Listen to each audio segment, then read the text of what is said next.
Before the Banana Splits became Saturday morning legends, they were almost called something completely different. Their costumes sparked a TV empire, and soul legend Barry White secretly wrote one of their songs. But the show's second season mysteriously tanked because kids thought they were watching reruns, even though they weren't, and one actor was fired for not getting along with the producer's kids. Fact 1. The show almost had a totally different name. Before the Banana Splits Adventure Hour became a Saturday morning sensation, the show was supposed to have a completely different name. Joe Barbera revealed in his autobiography that Hanna-Barbera originally planned to call the series The Banana Bunch, but they hit an unexpected roadblock during development. When the production team tried to secure the rights to use that name, they discovered that a children's book author had already published a book with the exact same title. The author refused to give Hanna-Barbera permission to use the name for their television series, which forced the studio to scramble for an alternative at the last minute.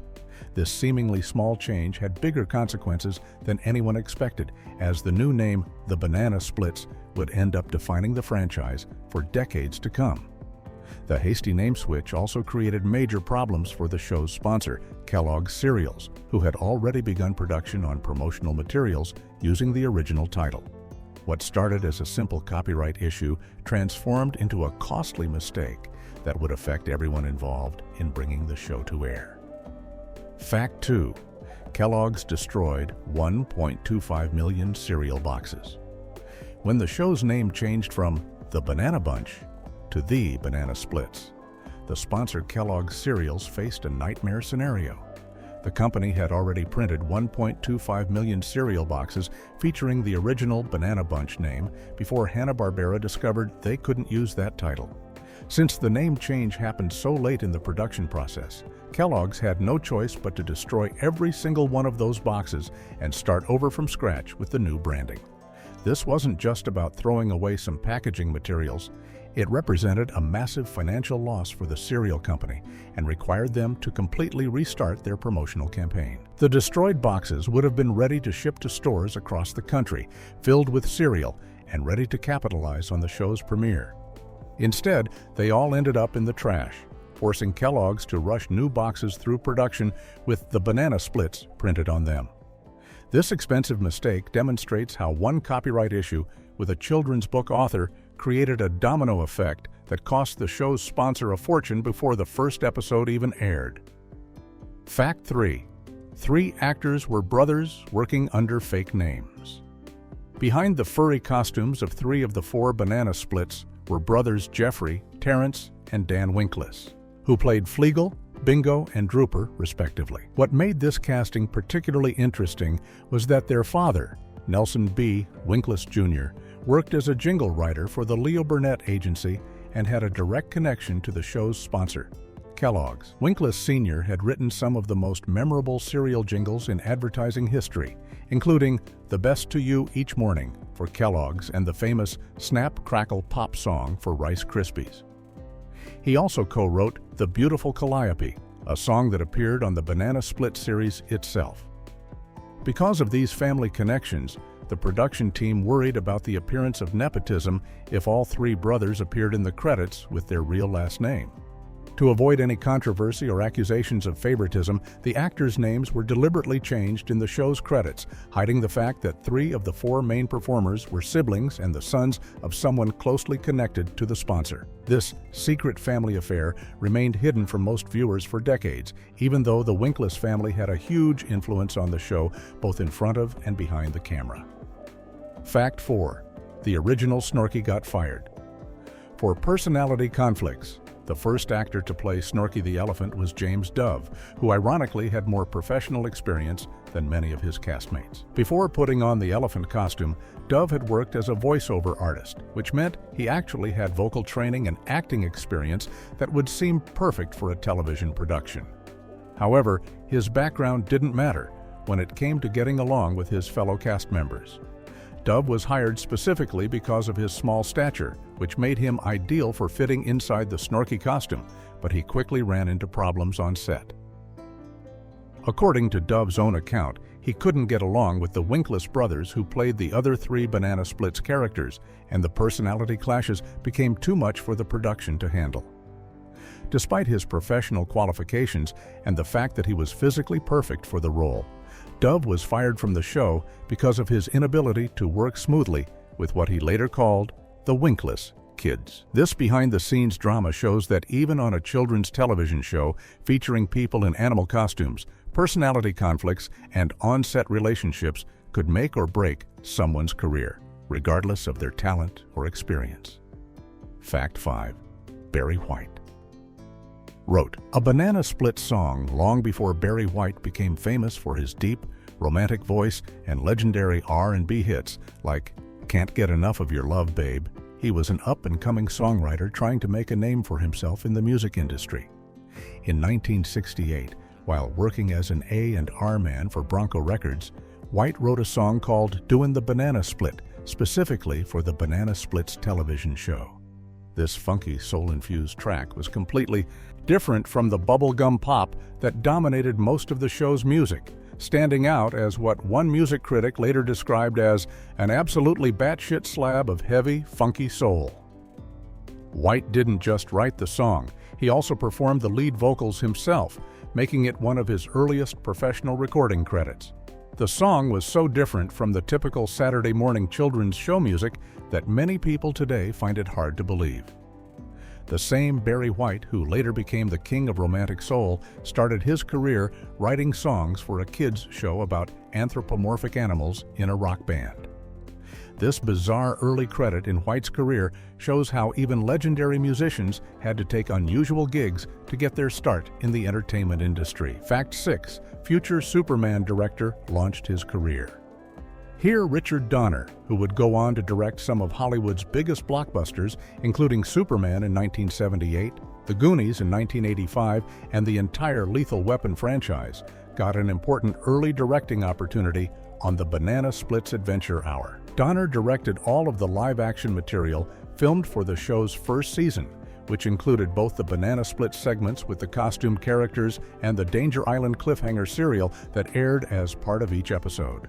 At the time, Donner was primarily working in television, directing episodes of various series throughout the 1960s. But the Banana Splits gave him extended experience working with action sequences, special effects, and serialized storytelling that would prove valuable in his later film career. The Danger Island segments in particular required him to direct outdoor action scenes, chase sequences, and cliffhanger endings, skills that directly translated to his later work on adventure films. Just a decade after directing people in furry animal costumes for Saturday morning television, Donner would be directing Christopher Reeve flying through the air as Superman, showing how working on a quirky children's show can serve as a training ground for future blockbuster directors. Fact 7. A future TV star started as a teen heartthrob, John Michael Vincent, who would later become one of the highest-paid actors on American television as the star of Airwolf in the 1980s, made his television debut on the Banana Splits Adventure Hour, playing the character Lincoln Link Simmons in the Danger Island segments. At the time, Vincent was billed simply as Michael Vincent in the credits, and the show marked his first regular role after being discovered by a talent scout following his stint in the National Guard. The Danger Island serial featured Vincent as a young, athletic assistant to an archaeologist, and the directors made sure to showcase his all-American good looks by having him spend most of his screen time shirtless or in wet swimming trunks. The tropical setting and action-adventure format gave Vincent plenty of opportunities to display his physique, and he quickly became popular with teenage viewers and teen magazines of the era. His rugged, beachy appearance and natural charisma in these early Saturday morning appearances caught the attention of casting directors and helped launch his career in films throughout the 1970s. By the time he starred in Airwolf, Vincent had become one of the most recognized action stars on television, commanding one of the highest salaries in the industry, a far cry from his humble beginnings as the shirtless heartthrob on a children's TV show. Fact 8. The show's success launched HR Pufnstuf. The success of the Banana Splits Adventure Hour directly led to Sid and Marty Krofft getting their own television series, which became one of the most iconic children's shows of the era. The Croft brothers, who had designed and built the elaborate costumes for the Banana Splits characters, credit the show's popularity with giving them the credibility and connections they needed to pitch their own program to NBC. The network was so impressed with what the Crofts had accomplished on the Banana Splits that they greenlit H.R. Pufnstuf, the brothers' psychedelic children's series about a boy and his magical talking flute. To help launch the new show, NBC aired a special hour-long event on August 30th, 1969, that was hosted by the Banana Splits characters themselves, introducing audiences to the weird and wonderful world of Pufnstuf. This promotional strategy helped H.R. Pufnstuf become an immediate hit and launched the Croft brothers into a decades-long career creating bizarre, colorful children's programming, including Sigmund and the Sea Monsters and Land of the Lost, without the Banana Splits, proving that audiences would embrace the Crofts' unique style of costume design and surreal storytelling. The entire landscape of 1970s children's television might have looked completely different. Fact 9. The theme song hit the Billboard charts. Despite being a novelty song performed by fictional animal characters on a Saturday morning children's television show, the Tra-La-La song, One Banana, Two Banana, became an actual hit on the music charts. The song was released as a single by Decca Records in 1968 and managed to peak at number 96 on the Billboard Hot 100 on February 8, 1969. It also reached number 94 on the Canadian charts around the same time. The fact that a children's TV theme song could chart at all was unusual for the era, especially considering that it competed against mainstream pop and rock songs on the same charts. The single featured a completely different arrangement from the version used as the show's opening theme, with additional lyrics and a different musical style, though both versions shared the same catchy tra-la-la chorus that made it so memorable. The album We're the Banana Splits was also released by Decca Records and collected a dozen songs from the show, giving fans a chance to own the music beyond just the theme song. This chart success proved that the Banana Splits had transcended being just a TV show and had become a genuine pop culture phenomenon, with kids and even some adults buying the records and requesting them on radio stations. Fact 10. The real theme songwriter was hidden. The official credits for the Tra-La-La song list Richie Adams and Mark Barkin as the songwriters, but this was not the whole truth. According to multiple sources, including a memoir written by Terrence Winkless, who played Bingo, the iconic theme song was actually written by his father, Nelson B. Winkless Jr., a jingle writer working for the Leo Burnett Agency in Chicago. Winkless Sr. composed the song on what his son described as a slightly out-of-tune upright piano in the family's living room in Kenilworth, Illinois. This was the same jingle writer who had previously created memorable advertising songs like Good Morning for Kellogg's Corn Flakes and the Snap Crackle Pop song that's still used for Rice Krispies today. However, because of contractual obligations and the complicated business relationships between the advertising agency, the sponsor, and the production company, the song was officially credited to Adams and Barkin instead. Adams and Barkin were serving as music directors for the show, and crediting them simplified the legal paperwork even though they hadn't actually composed the melody or written the original lyrics. This meant that the same person whose three sons were playing characters on the show also wrote its most famous song, but got no public recognition for it at the time. Fact 11. Season 2 killed the show. By accident.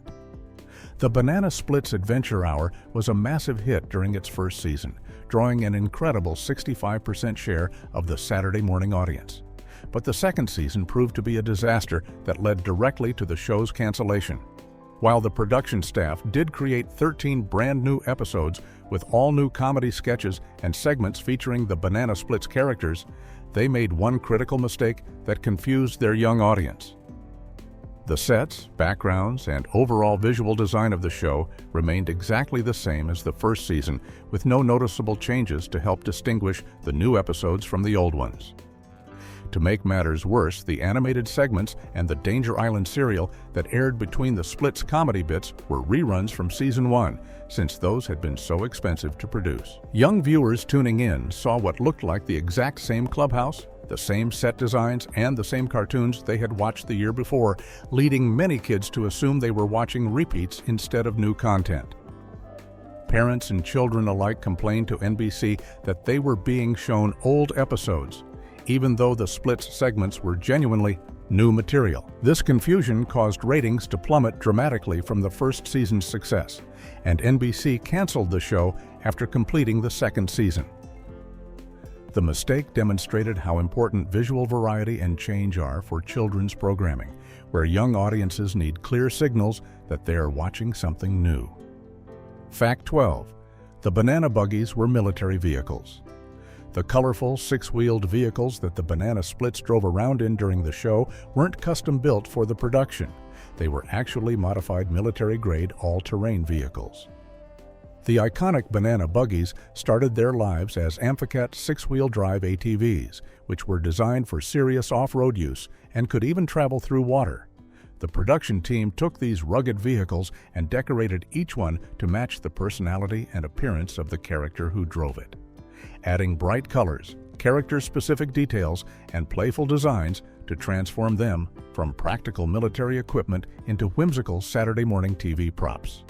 These vehicles appeared prominently in the show's theme song with the lyrics, "Over hill and highway, the banana buggies go," and were featured in many of the outdoor segments filmed at amusement parks. The choice of Amphicats made practical sense for the production because they were incredibly durable and could handle the demanding filming conditions at locations like Six Flags Over Texas and Coney Island in Cincinnati without breaking down. The vehicles were so popular with fans that Aurora Plastics Corporation even released 1/25th scale model kits of the banana buggies beginning in 1969, allowing kids to build their own miniature versions at home, though Aurora never reissued the kits after the initial run ended.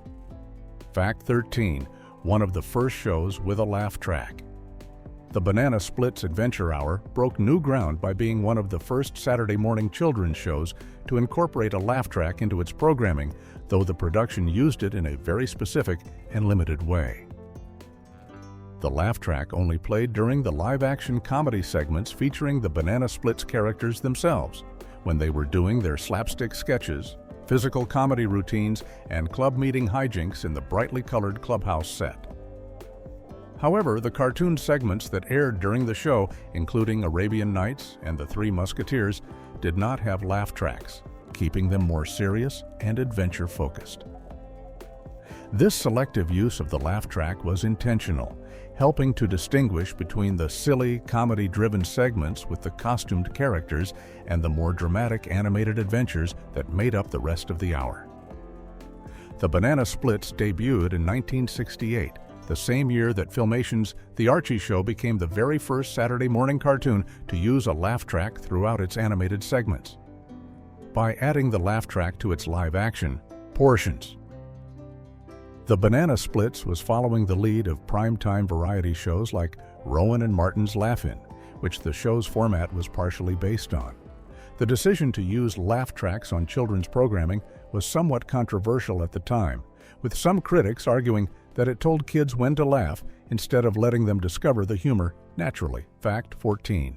Most of Season 2 is lost forever.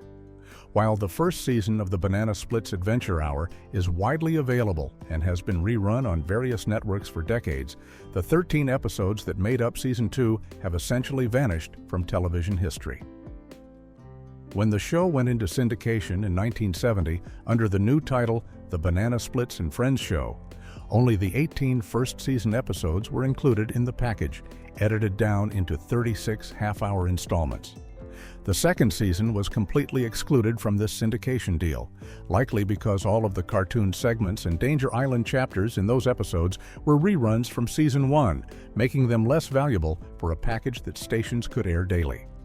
This means that most of the new live-action Banana Split segments created for Season 2, including all the bits featuring Fleagle as the Great Fleagali doing magic tricks, Super Drooper fighting crime, and Coach Bingo running sports competitions, have not been broadcast since those episodes originally aired in 1969 and 1970.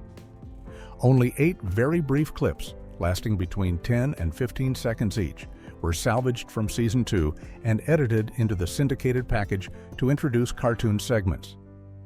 A few additional short clips appeared in a 1995 music video. Beyond these fragments, the bulk of Season 2 remains lost media that fans and television historians have been unable to locate, making it a holy grail for collectors of vintage children's programming. Fact 15. It became a controversial horror movie. In 2019, nearly 50 years after the original show ended, Warner Brothers shocked fans by releasing the Banana Splits movie on August 13, 2019. But this wasn't the family-friendly revival that audiences expected. Instead of a nostalgic return to wholesome Saturday morning entertainment, the film was an R-rated horror slasher movie that transformed the beloved children's characters into murderous animatronic robots. The plot followed a family attending a live taping of the Banana Split show when the characters malfunction and go on a killing spree throughout the television studio after learning their show is being canceled. The movie featured graphic violence, gore, and death scenes that would have given the original young audience nightmares, earning it an MPAA rating of R for horror, violence, and gore. This made it the first film adaptation of any Hanna-Barbera property to receive an R rating, and it was also the first film based on a Sid and Marty Krofft property to get such a mature rating. The decision to turn the Banana Splits into a horror franchise was controversial among fans who had grown up with the show, with reactions ranging from amused curiosity to outrage at the destruction of childhood memories. Some reviewers compared it favorably to similar killer animatronic horror films like the later Five Nights at Freddy's adaptation, while others felt it completely missed the point of what made the original show special. Original show special.